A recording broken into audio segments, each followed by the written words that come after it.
0.32 और 0.02 के बीच का मध्यानुपाती ज्ञात करिए। दोस्तों जब भी मध्यानुपाती ज्ञात करना हो तो जो डिजिट दे रखी होती है उन्हें आप कोष्टक में रख सकते हो, ठीक है। तो 0.32 इंटू 0.02 मोस्ट इंपोर्टेंट है दोस्तों, ये मध्यानुपाती ज्ञात करने का एक नंबर का क्वेश्चन पूछा जाता है। इन दोनों को आपस में गुणा करेंगे दोस्तों, दो डिजिट यानी अंदर का कितना होगा, पॉइंट के बाद 2 यहाँ पर है, पॉइंट के बाद 2 यहाँ पर है।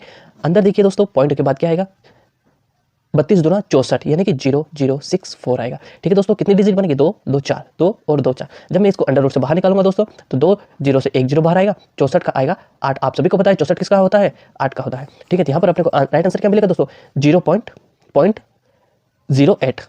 Option number A is right answer.